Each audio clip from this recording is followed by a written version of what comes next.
টমের বদমাশিটা খুব বেড়ে গেছে। জেরি তোমাদের সঙ্গে তো কিছু করেনি ও, এই জেরি ফেরি পালালো কেন? ওই যে টম শুয়ে আছে, তাই জেরি ওকে মারতে গেছে।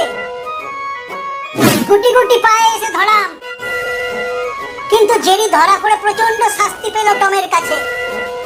টমের বায়না ও নতুন কিছু বানিয়ে খাবে। টম এখন বানাচ্ছে চিজি কেক।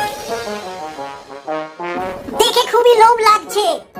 ও বাবা, কেকের উপর দিয়েছে কতটা ক্রিম, এর উপরে টপিংও দেবে নিশ্চয়। হ্যাঁ, এই যে একটা টপিং আছে, টপিং এ কে?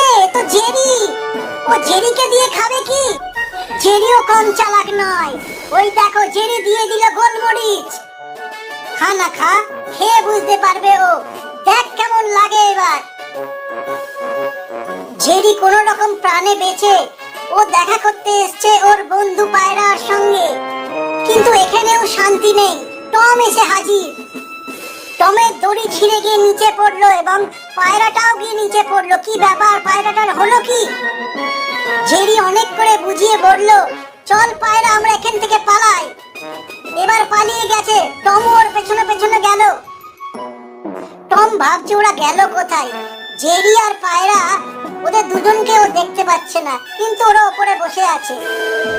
পায়রা হেগে দিয়েছে টমের গায়ে,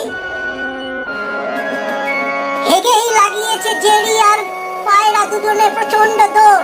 দৌড়তে দৌড়তে পালাচ্ছে যাতে টম ওকে ধরতে না পারে। ওই তো এবার ওরা উড়ে গেল, জেরিকে উপরে নিয়ে উড়ে গেল। টম আর ধরতে পারবে না, কিন্তু জেরির খুব মজা আসছে পায়রা বন্ধুর উপরে চেপে। জেরি ওর পায়রা বন্ধুকে বললো উড়ে যেতে। ও উড়লো এবং অবশেষে এসে ল্যান্ড করলো। জেরির মন ভরেনি, তাই ওর বন্ধুকে বললো আরেকবার উঠতে। জেরির খুব মজা আসছে, খুবই সুন্দর দৃশ্য। জেরির খুব ভালো লাগছে। শেষ পর্যন্ত পায়রাকে দিল একটা সুন্দর গিফট।